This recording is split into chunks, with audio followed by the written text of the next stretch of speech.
President Trump back in Washington after a history-making trip overseas at the G20 summit. President Trump once again, just like he campaigned on, is saying, I am the president of the United States of America, not the president of the world. North Korea, problem that something has to be done. This president is not a president you want to test. It's a very, very bad idea to test Donald J. Trump. It's a photo of Ivanka Trump seated at a table as part of the regular meetings that are happening. But if you listen to the left, the world got to see Donald Trump's little girl Ivanka sitting in for her daddy at the big table. We're seeing the left attack her because she's a conservative woman. New York City Mayor Bill de Blasio raced off to Hamburg, Germany to team up with the anarchists protesting the G20 summit and President Trump in particular. That is so infuriating. It's so fundamentally totally wrong. It is an embarrassment to this country. The hat of a Marine standing at attention blows off in the wind, and it's the president himself who retrieves it. When you're in the company of President Trump, you realize that it's a special place to be.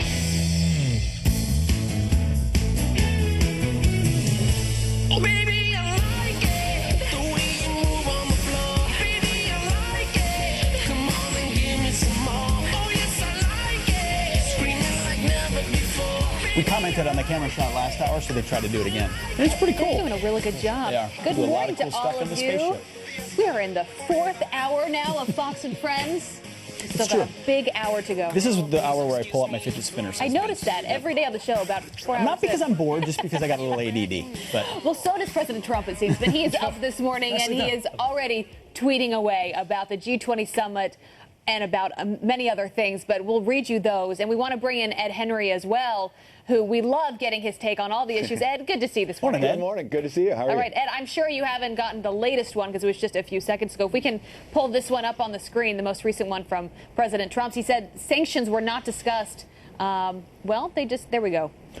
There we go. We'll start with the first tweet this morning. How about that? You know what? I'm going to go in order, Ed, for you to keep it easy. All right. He says, I strongly pressed President Putin twice about Russian meddling in our election. He vehemently denied it. I've already given my opinion on that. We negotiated a ceasefire in parts of Syria, which will save lives. Now it is time to move forward on working constructively with Russia. Putin and I discussed forming an impenetrable cybersecurity unit so that election hacking and many other negative things will be guarded. On to number 4, and safe.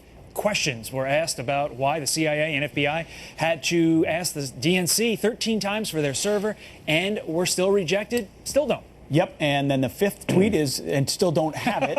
Fake news said 17 intel agencies when actually 4 had to apologize. Why did Obama do nothing before he had info when he had info before the election? And the last tweet, which just came out a couple of minutes ago, the president tweeting, sanctions were not discussed at my meeting with President Putin. Nothing will be done on sanctions until the Ukrainian and Syrian problems are solved. So, Ed, a ton of activity there on Twitter, a lot of statements being made, focused largely on his meeting with the Russian president.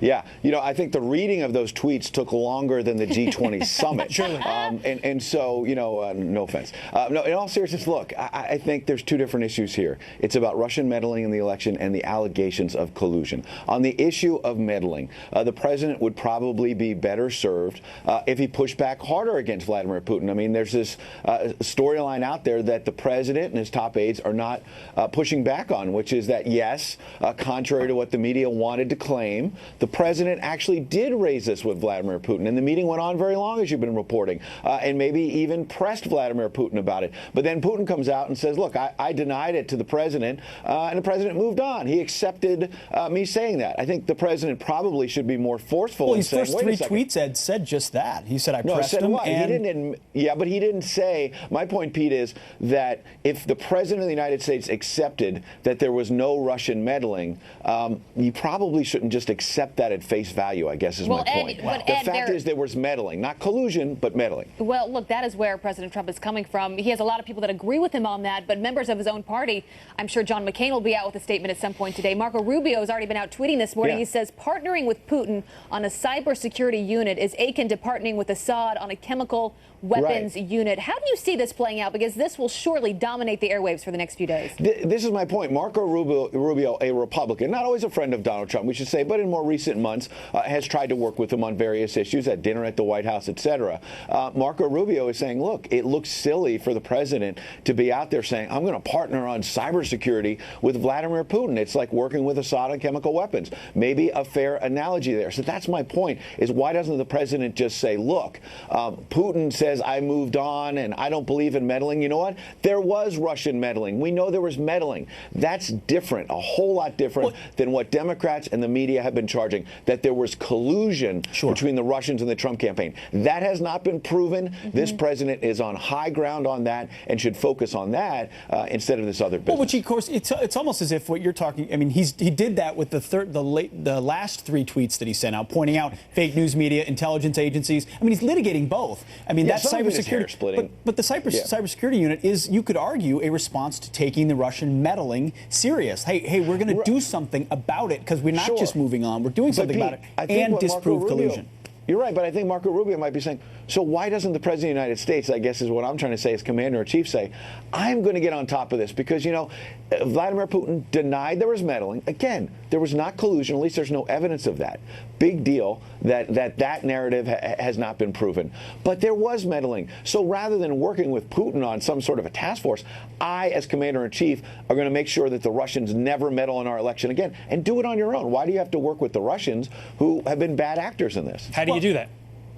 How do you do it? I mean, look, the U.S., between the tech companies we have in this country, between the vast federal government we have, we can't figure out how to defend, you know, our cyber activity, our election activity. But I actually believe in American ingenuity, and I think we're the greatest country on earth, and I think we can figure it out without the Russians trying to muck it up. But, Ed, we also, there's no proof at all that a single vote was changed. So we talk about meddling in the election. A lot of it was misinformation or things they were trying to spin. But, you know, as far as technology, you know, you want to secure your voting systems, but we didn't have a problem with votes being changed secretly by Russians. So I think part of this is that the White House is saying, we're just over this. This is a big old, the dust cloud about this is so much bigger than what actually happened, when in actuality, the sitting president, Barack Obama, didn't do anything about it as the president. But I think, Ed, I think the problem, though, to that is there was hacking that existed. And who's to say that the next election, whether they're meddling on the Republican side or the Democratic side, it could have a much bigger impact. And I think that's why both parties are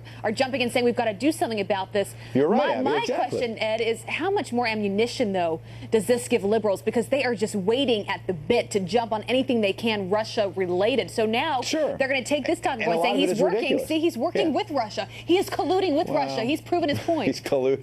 Yeah, you say that facetiously. He's colluding with them. Look, here's my other point, which is that, do you think it's just the Russians who are trying to hack into the election? North Koreans, Chinese. Exactly. So my point is, why not just do it as America first, which is the president's broader platform anyway? Not to get lost on that, here's the bottom line. This president had a good summit. This, you know, and a lot of people in the media are saying he didn't. To the contrary, nobody is talking about that in the campaign. This president said, if we have a better relationship with Russia, it's not about sucking up to them. It's about working with them on issues like Syria. You know what happened this morning? A ceasefire fell into place in Syria. Nobody is talking about it. Let's get to those things. As a result of diplomacy with Vladimir Putin.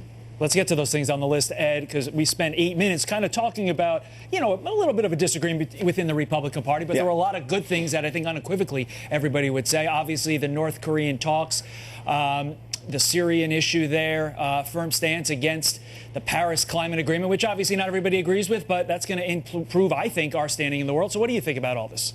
Yeah, like I say, think about the narrative at the beginning of this administration, that this is a president who's in over his head, is what Democrats and the media want you to believe, that he was going to fall on his face on the international stage. You know what? That first trip a few weeks back, starting with Saudi Arabia, right through this trip with the G20 summit, the speech in Poland, that was very well received.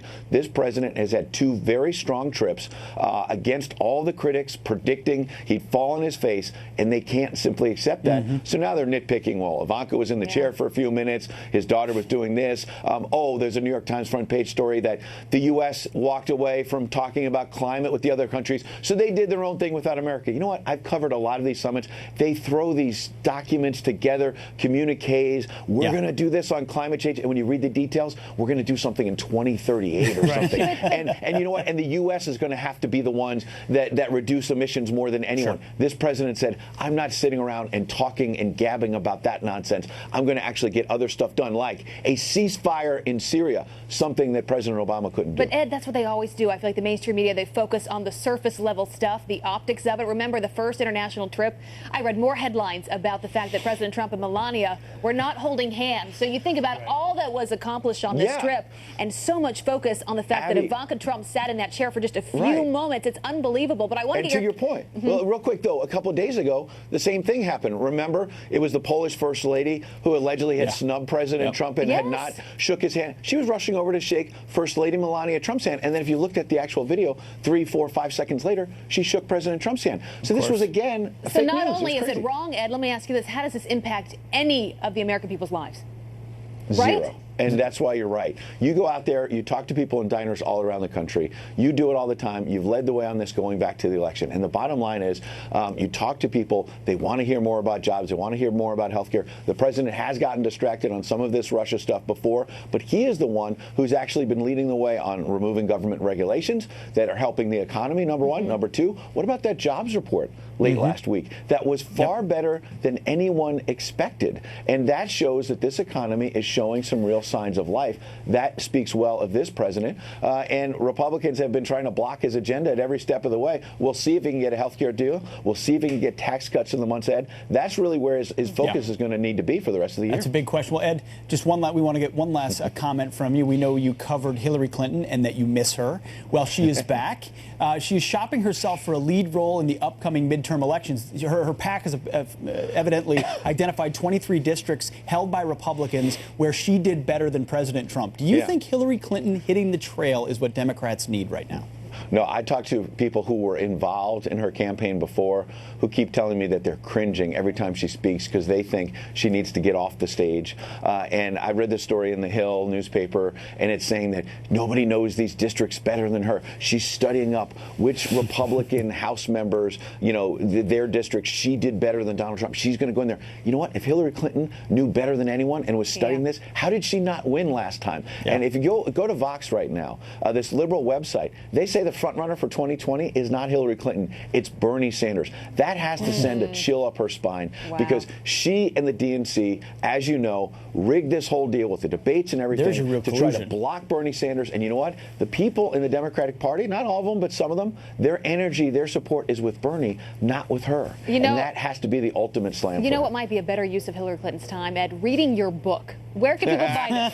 42 Faith. Go to Amazon.com right now. I was at the All-Star Game pregame festivities yesterday. I even was nice to Mets fans, even though I'm a Yankees fan. So go out and get 42 Faith. But you know what? The All-Star Game is on Fox Tuesday night. Don't forget that. Perfect. Ed, love having you here. Have fun. Thank you, Mr. Henry. Good man. Thanks, Ed. Bye, thanks. President Trump vowing to take action against North Korea during his meeting with China's president. But can the U.S. go it alone, or do we need other countries to help stop the rogue nation? General Jack Keane on deck. Plus, the so-called mainstream media, which is really just the legacy and left-wing media, says this was really the real takeaway from the Trump-Putin meeting.